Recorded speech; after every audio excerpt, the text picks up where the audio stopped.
So hi student, welcome back to my channel Sai Shiksha. This is Preeti and today we will discuss about chapter 6 memory for class 11th. So हमारी जो series चल रही है one shot video, sorry for delay because मैं बहुत ज्यादा अपनी stuck हो गई थी अपने वर्क में. सो इसलिए मैं आज आपके लिए, आज मेरे पास टाइम है बिकॉज ऑफ संडे, तो आज मैं आपके लिए एक वीडियो लेकर आ रही हूँ मेमोरी, जो मैंने आपको बहुत दिनों पहले से कही थी बट डिले हो गया था वो. सो आज हम उसको करेंगे बट उससे पहले please do like share and subscribe my channel. करते रहो सब्सक्राइब, अपने फ्रेंड से करवाओ, शेयर करते रहो इस वीडियो को अपने फ्रेंड्स तक, ताकि सबके सब इस वन शॉट वीडियो का पार्ट बन सके और हम ऐसे ही अपनी तैयारी करते रहे. So let start with chapter number 6 memory, nature of memory.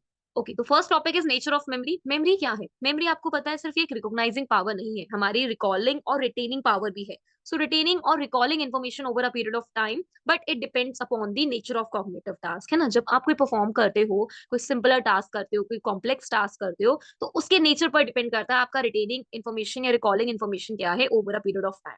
ठीक है, सो वो आपकी मेमोरी होती है. ठीक है, फॉर एग्जाम्पल कि आपने, आपका बेस्ट फ्रेंड का नेम क्या था, आपने रात को क्या खाया था, ये सब आपकी मेमोरी में आ जाता है. फॉर एग्जाम्पल इसमें लिखा हुआ है, you use your memory to retain our an unfamiliar telephone number till you reach the telephone instrument to dial, और for many years you still remember the techniques of addition. है ना, हम पढ़ते आ रहे हैं बचपन से भाई एडिशन क्या है, सब्ट्रैक्शन क्या है, बट इन डेली लाइफ हम उसको ऐसे ही यूज कर सकते हैं. क्यों कर लेते हैं? क्यों? क्योंकि वो चीज हमने सिंपल से सिंपल, इजी से इजी या मुश्किल से मुश्किल क्वेश्चन भी हमने उसको सॉल्व करे हुए हैं, तो हमें वो इजिली इस टाइम पे रिकॉल और रिटेन हो जाता है. ठीक है, तो वही आपकी मेमोरी है. अगर क्वेश्चन आएगा what is meant by memory and discuss the nature of memory, so you can describe easily the definition of memory and the nature of memory with some pointers. Okay, next topic is stages of memory. Memory के कितने stage है? 3 stage है. ठीक है, अब ये 3 stage कौन कौन से हैं? इनकोडिंग, स्टोरेज और रिट्राइवल. इनकोडिंग क्या है? जब भी हम कभी भी इंफॉर्मेशन को रिसीव करते हैं in terms of our sense organs, हम जब रिसीव करते हैं, रजिस्टर करते हैं, पहले टाइम पे रिकॉर्ड करते हैं उस चीज को, उसको हम इनकोडिंग कहते हैं. ये बहुत ही ज्यादा न्यूट्रल प्रोसेस है हमारा, अपने आप ही हो जाता है. Storage, second stage of memory storage. जो भी हमने इनकोड किया उसे हम स्टोर कर लेते हैं ताकि हम उसको बाद में यूज कर पाए. ठीक है. रिट्राइवल मतलब जब भी हमें उसको यूज करना हो in day to day life, हम उसको यूज कर पाए, सो उसको हम क्या कर पाए? रिट्राइव कर पाए.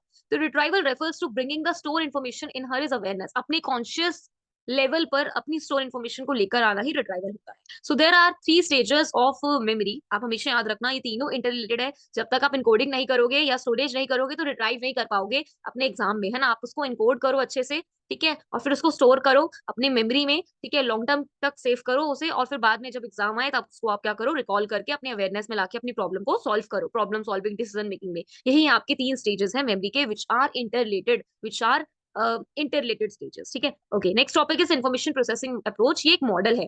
This stage model was given by Atkinson and Shiffrin. कब दिया था? इन 1968. इसको हम स्टेज मॉडल कहते हैं, इसको इन्फॉर्मेशन प्रोसेसिंग अप्रोच भी कहा जाता है. फर्स्ट ऑफ ऑल इन्होंने डिस्कस किया था मेमोरी सिस्टम. एटकिंसन शिफ्रिन ने बताया था कि आपकी 3 टाइप्स ऑफ मेमोरी सिस्टम होते हैं, सेंसरी, शॉर्ट टर्म और एलटीएम. ठीक है. अब ये सेंसरी क्या है, एलटीएम क्या है और शॉर्ट टर्म क्या है? अगर मैं बहुत ही इन शॉर्ट, अगर एक मैं ब्रीफ में बताना चाहूँ आपको, तो सेंसरी मेमोरी वो है जो सबसे पहले आप इन्फॉर्मेशन को इनकोड करते हो तो वो सेंसरी मेमोरी में रजिस्टर होती है, जिसकी जो कैपेसिटी होती है बहुत बड़ी होती है और बहुत ही थोड़ी ड्यूरेशन का ये होता है, मतलब लेस देन अ सेकेंड ये इरेज हो जाती है. ठीक है, तो ये होती है हमारी सेंसरी मेमोरी. इसमें आप अपने अपने सेंसेस को यूज करके रजिस्टर करते हो कोई भी मेमोरी को. ठीक है, तो ये आइकॉनिक भी होती है, इकोहिक भी होती है. आइकॉनिक और इकोहिक का मतलब सिंपल यही है कि आप विजुअली भी क्या करते हो? चीजों को रिकॉल रजिस्टर करते हो. एंड इकोहिक मतलब ऑडिटरी भी, सुनकर भी चीजों को रजिस्टर करते हो. Next type is short term memory, STM. जब भी आप किसी भी मेमोरी को सेंसरी टू शॉर्ट टर्म लेके जाते हो तो उसपे अटेंशन काम आती है. मतलब आपका ये जो सेंसरी मेमोरी है, इससे जाने के लिए एसटीएम में क्या लगता है? अटेंशन लगता है. क्या लगता है? अटेंशन लगता है. तो आप किसी भी चीजों पे अटेंशन पे करते हो तभी आप उसको फॉरवर्ड एसटीएम में लेके जा सकते हो. तो ये एसटीएम क्या है? Information that is attended to enter the second memory store called the STM. ठीक है. अच्छा, इसकी कैपेसिटी बहुत ज्यादा ब्रीफ पीरियड ऑफ टाइम तक की होती है, मतलब यूजुअली 30 सेकेंड्स के लिए रहती है, उसके बाद ये इरेज हो जाती है. ठीक है. अच्छा, इसके बाद आता है लॉन्ग टर्म मेमोरी, जो आपको पता है लॉन्ग टर्म मींस परमानेंट रहती है, जिसका परमानेंट स्टोरेज होता है. ठीक है, सो ये परमानेंट स्टोर हाउस होता है हमारा. जैसे आपका 6 बर्थडे पे आपने कैसे बनाया, फर्स्ट बर्थडे कैसे बनाया था, तो वो लॉन्ग टर्म, जिसमें आप चीजों को सिमेंटिकली मीनिंग के फॉर्म में रजिस्टर करते हो. ठीक है. आफ्टर दैट इन्होंने एक नोशन दी थी कंट्रोल प्रोसेस की. कब ये कंट्रोल प्रोसेस क्या है भाई? इन्होंने कहा कि जब भी आपकी memory sensory to short term जा रही होती है तो उसमें बहुत सारे कंट्रोल प्रोसेस के थ्रू वो वर्क करती है. कैसे? चलो सो एक बार इन्होंने कहा कि जब भी आपकी, जैसे मैंने आपको बताया ना कि सेंसरी टू एसटीएम जाने के लिए अटेंशन पे होता है, सो ये व्हाट काइंड ऑफ अटेंशन हम पे करते हैं इस पे, तो वो होता है हमारा सेलेक्टिव अटेंशन। तो यहाँ पर देखो, only that information which is attended to enters STM from sensory registers in the sense selective attention. तो सबसे पहले हम इन लार्ज स्टुमली में से कोई स्मॉल स्टुमली को सिलेक्ट करते हैं जिस पर हम सेलेक्टिव अटेंशन करते हैं, मतलब सेलेक्टिवली हम क्या करते हैं, उसी चीज पर ध्यान देते हैं और वही हमारी एसटीएम में जाती है। ठीक है। अच्छा, आपको पता है आपकी मेमोरी ना रिकॉल नहीं हो पाती, या फिर जब भी आप सेंसरी में जाते हो और उस पर अटेंशन पे करते हो और आप उसको एक बार तो अटेंशन पे करी, आपने फिर से उसको रिपीट नहीं किया, तो वो जल्दी फेड हो जाती, गायब हो जाती है आपकी मेमोरी में से। क्यों? बिकॉज उसको क्या जरूरत है, रिपीटिशन की जरूरत है, उसको जरूरत है कि वहीं पर ही आप उसको बचा कर रखो, फेड ना होने दो। तो वो बचाओगे कैसे? With the help of maintenance rehearsal, है ना, बार बार मेंटेन करोगे, बार बार उस चीज को रिकॉल करोगे, रिपीट फॉर्म में लेकर आओगे, रिपीटिशन के थ्रू उसको लॉस्ट नहीं होने दो। ठीक है। सेकंड इसमें आता है चंकिंग, कि आप क्या कर सकते हो, चंक कर सकते हो, स्मॉल ब्रेक करके उस चीजों को पढ़ सकते हो, एक लार्ज स्टोरी को स्मॉल यूनिट्स में ब्रेक करके पढ़ना ही चंकिंग कहलाता है। तो जैसे कि फॉर एग्जांपल, अगर तुम्हें इतना बड़ा नंबर है तो याद नहीं होगा, बट इसको 1947, 1949, 2004 में आप इसको डिवाइड करते हुए और कुछ ना कुछ इसमें जो जो हुआ होता है उसको रिकॉल करके इस नंबर को लर्न कर सकते हो। तो this is called chunking method, की एक लार्ज कैपेसिटी को, एक्सपेंडेड कैपेसिटी को स्मॉल यूनिट्स में ब्रेक करना। ठीक है। इसके बाद आप इसमें इलेबोरेटिव रिहर्सल भी यूज कर सकते हो। क्या कर सकते हो? इलेबोरेटिव। जब भी, अब यहाँ तक तो हमने बात करी थी कि भाई सेंसरी से एसटीएम जाने के लिए, एसटीएम तक जाने के लिए आपकी एक अटेंशन लगती है जिसको हम कहते हैं सेलेक्टिव अटेंशन, और इसमें मेमोरी फेड ना हो जाए इसलिए हम मेंटेनेंस रिहर्सल प्लस चंकिंग का यूज करते हैं। ठीक है। अब हम बात करेंगे एसटीएम से लॉन्ग टर्म तक जाने के लिए हम क्या यूज करते हैं, इलेबोरेटिव रिहर्सल, जिसमें हम ना उसको सिनोनिम्स निकाल लेते हैं बहुत सारे। सपोज टेस्टी है, टेस्टी आपको लर्न हो तो डिलीशियस बोल सकते हो, आप उसको यमी बोल सकते हो। तो ये क्या आपका इलेबोरेटिव रिहर्सल, की एक वर्ड के आपने रिटेन किया इन्फॉर्मेशन को इन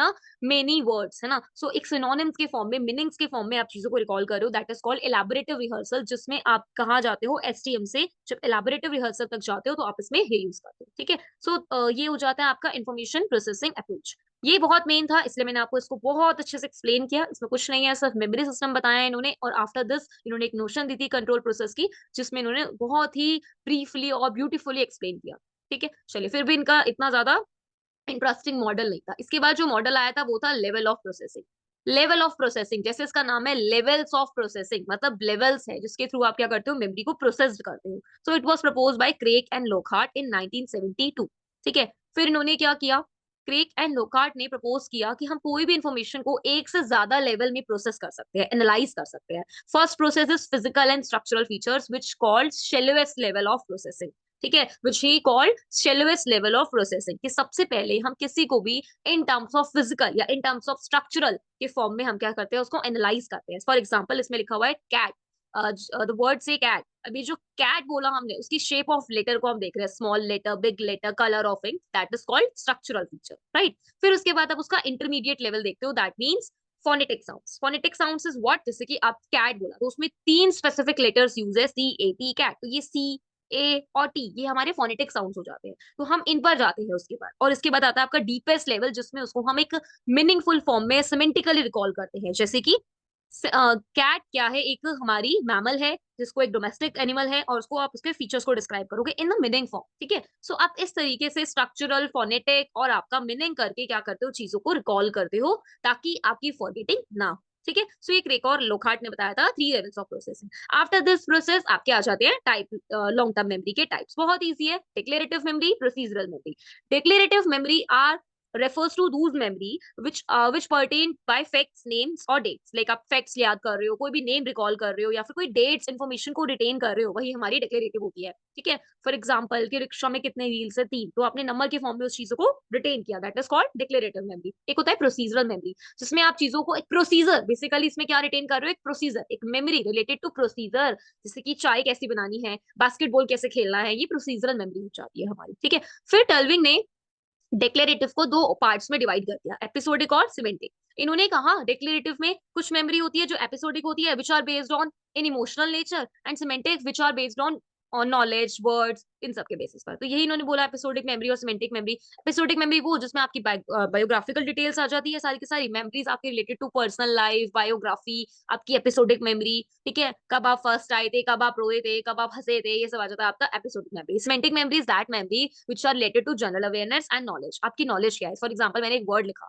और आपको आपने देखते ही बताया कि ये गलत है मैम वर्ड, तो ये क्या हो जाएगा आपका सिमेंटिक मेमोरी, बिकॉज आप अवेयर हो अपने वर्ड्स, कंसेप्ट, रूल्स को लेके, ठीक है। सो सिमेंटिक मेमोरी, तो सिमेंटिक मेमोरी जैसे 2+6 = 8, तो ये एसटीडी कोड है न्यू दिल्ली का, इज 011, ठीक है। सो आप चीजों को, एलिफेंट, एलिफेंट गलत लिखा हुआ है, एलिफेंट, तो ये क्या होता है हमारा सिमेंटिक मेमोरी, जिसमें आप जनरल अवेयरनेस और नॉलेज, कंसेप्ट, आइडिया, उसको रूल्स को लेकर चलो, ठीक है।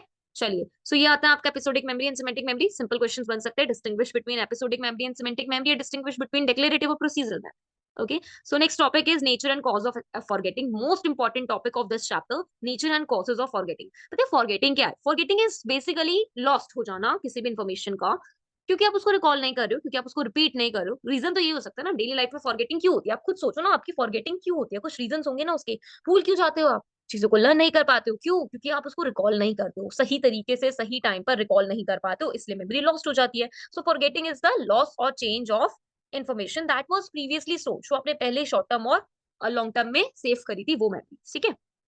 तो each one of has experience of forgetting, even हम इतने बड़े हो गए फिर भी हमें फॉरगेटिंग होती है, ये कि ना एक रूटीन का पार्ट है।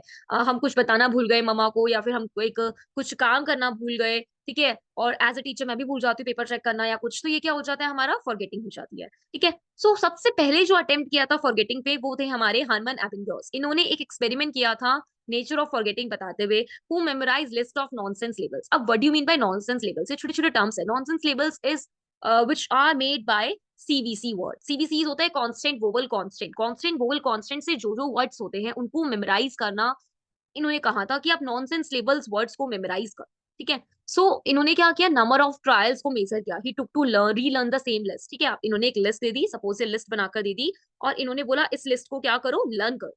और यही वो देखना चाह रहे थे कि कितनी बार फॉरगेटिंग हो रही है, कितने नंबर ऑफ टाइम्स आप उस चीज को लर्न कर पा रहे हो, नहीं कर पा रहे हो, ठीक है। So as the figure indicate, एक आपका डायग्राम बना होगा ये कुछ इस तरीके से, ठीक है। ये कुछ होगा, यहाँ लिखा होगा amount of forgetting, time days लिखा होगा, यहाँ अमाउंट ऑफ फॉरगेटिंग को कुछ ऐसे करके आपका पूरा वो डायग्राम है। ये वही है कि रेट ऑफ फॉरगेटिंग ज्यादा होता है इन द फर्स्ट 9 आवर्स, इन्होंने कंक्लूड किया।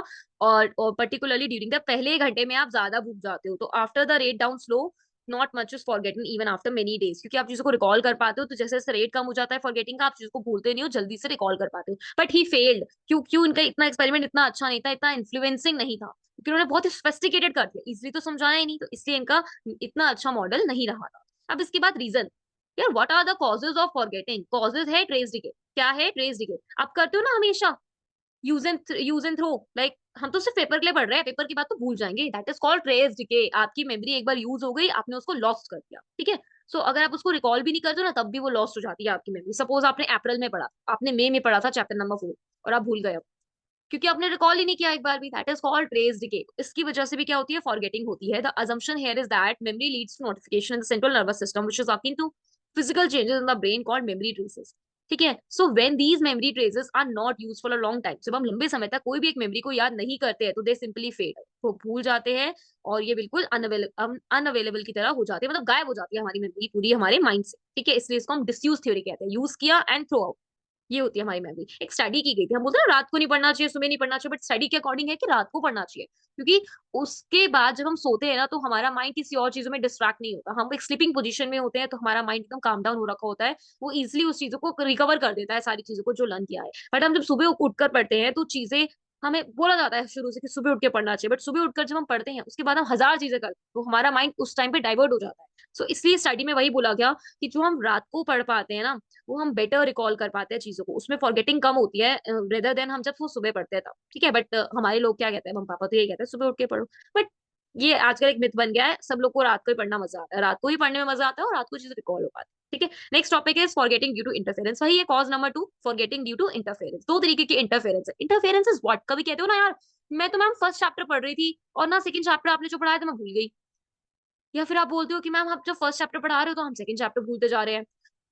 पीछे का भूलते जा रहे हो, आगे पढ़ते जा रहे हो, पीछे का भूलते जा रहे हो, पीछे का याद है, आगे का भूलते जा रहे हो, दैट इज कॉल्ड इंटरफेरेंस। ये इंटरफेरेंस होता क्यों है, इंटरफेरेंस को मिनिमाइज करना बहुत जरूरी है। ये कैसे टेक प्लेस करता है, तो दो तरीके की इंटरफेरेंस होती है, proactive interference, retroactive interference. Proactive, proactive that means इसमें ना एक सिंपल सा वर्ड इसमें लिखो कि past learning interfere with the recall of later learning. For example कि आप इंग्लिश जानते हो, so you find it difficult to learn French, आप पुराना जानते हो तो वो आपको इंटरफेयर कर रही है कुछ न्यू लर्निंग करने में। तो पास्ट लर्निंग इंटरफेयर कर रही है किस चीज को, न्यू लर्निंग को। कुछ इस तरीके से बना लो। फॉर एग्जाम्पल आपको अच्छे से साइकोलॉजी का चैप्टर नंबर 4 आता है, और आप जब चैप्टर नंबर 8 करने जा रहे हो तो आपको बड़ी प्रॉब्लम हो रही है, क्योंकि पास्ट लर्निंग आपको हमेशा इंटरफेयर कर रही है न्यू लर्निंग में। That is called proactive. Forward इसको हम कहते हैं फॉरवर्ड इंटरफेरेंस। दैट मीन्स आप नया वाला भूलते जा रहे हो पुराने के चक्कर में। ठीक है, इसको 2 बार पढ़ना, 2 बार इसको पढ़ना, मतलब जो जब रिकॉर्डिंग सुनोगे 2 बार सुनना, ताकि इसको जल्दी रिकॉल होगा, क्योंकि एक बार में नहीं आता ही। और रेट्रोएक्टिव होता है कि आप न्यू लर्निंग करने से वो इंटरफेयर कर रही है आपकी पास्ट लर्निंग में, है ना। आप न्यू पढ़ते जा रहे हो, पुराना भूलते जा रहे हो। ठीक है, फ्रेंच लर्न करते जा रहे हो, इंग्लिश भूलते जा रहे हो। That is called retroactive interference. तो रेट्रो मतलब बैकवर्ड, पीछे का भूल जाना, आगे का याद कर रहे हो। फिर प्रोएक्टिव मतलब फॉरवर्ड, आगे का भूल जाना पीछे की वजह से। 2 तरीके की इंटरफेरेंस होती है। That's it. नेक्स्ट टॉपिक आता है causes of forgetting due to retrieval failure. Retrieval failure का मतलब होता है क्यूज का अब्सेंस होना। आपके पास हिंट्स नहीं होते तो आप चीजों को जल्दी याद नहीं कर पाते। तो रिट्राइवल क्यूज आर एड्स, ये हमारे एक तरीके से एड्स होते हैं जो हमें हेल्प करते हैं रिकवर करने के लिए इन्फॉर्मेशन जो हमारी मेमोरी में स्टोर है। सो ये बहुत हमें हेल्प करते हैं। तो अगर अच्छे खासे एप्रोप्रिएट रिट्राइवल क्यूज नहीं होते हैं आपके पास, तो चीजों को आप रिकॉल नहीं कर पाते। ठीक है, फॉर एग्जाम्पल मैंने आपको 60 वर्ड्स दे दिए, अब मैंने इन 60 वर्ड्स को कैटेगरीज के फॉर्म में कर दिया, तो चीजों को जल्दी रिकॉल कर पाओगे ना। That is called cues. ये अगर मैंने क्यू दे दिया कि ये इंसेक्ट के नेम है, ये हीरो के नेम है, ये हीरोइन के नेम है, ये एक्टर के नेम है, जो भी कुछ है, ये मैंने आपको क्या कर दिया, कैटेगरी के फॉर्म में डिवाइड कर दिया इन वर्ड्स को, तो जल्दी रिकॉल हो पाएगा ना, क्योंकि मैंने क्यों दे दिया आपको कि इंसेक्ट का नेम था, तो आप जल्दी रिकॉल कर पाओगे। तो forgetting due to retrieval failure, अच्छे खासे क्यूज नहीं होते तो फॉरगेटिंग होती है। ठीक है, next topic is enhancing memory. ये भी मोस्ट इंपॉर्टेंट क्वेश्चन है, सिंपल आ जाता है। Explain the 3 strategies of improving memory. बहुत इजी, आप एनहेंस कैसे करोगे memory with the help of mnemonics. Mnemonic एक ऐसा वर्ड है, निमोनिक्स, इसका एम साइलेंट होता है, उसको निमोनिक्स पढ़ते हैं। निमोनिक्स हेल्प करता है आपकी मेमोरी को रिकॉल करने के लिए। ठीक है, निमोनिक्स यूजिंग इमेजेस 2 तरीके के होते हैं भाई। देखो निमोनिक्स को अगर मैं यहाँ पर एक फ्लो चार्ट सा बना दूं सुंदर सा, तो एक होता है यूजिंग इमेजेस, मैं बहुत ही शॉर्ट में लिख रही हूँ, using images and using organisation. ठीक है, इमेजेस की बात करें तो इसमें 2 मेथड है, कीवर्ड मेथड और एक आता है आपका keyword method and method of Loki. L लिख रही हूँ मैं यहाँ पे बस। ठीक है, और यूजिंग ऑर्गेनाइजेशन में 2 मेथड आते हैं, चंकिंग और फर्स्ट लेटर टेक्निक। ठीक है, चलिए सबसे पहले आ जाता है निमोनिक्स यूजिंग इमेजेस में। सबसे पहले इमेजेस में आप इमेजेस यूज करते हो, पिक्चर्स का यूज करते हो, तो उसमें आता है कीवर्ड मेथड। ठीक है, सपोज एक आप वर्ड याद कर रहे हो फॉरेन लैंग्वेज का, ठीक है, अब आपको तो बस इंग्लिश लैंग्वेज आती है, तो आप कैसे लर्न करोगे उस फॉरेन लैंग्वेज को। तो यहाँ पर आप एक कीवर्ड ले रहे हो, जैसे कि इसमें लिखा हुआ है पैटो, आपको वर्ड यूज करना है विच विच मीन्स की डक बेसिकली। तो यू में चूज पोर्ट है।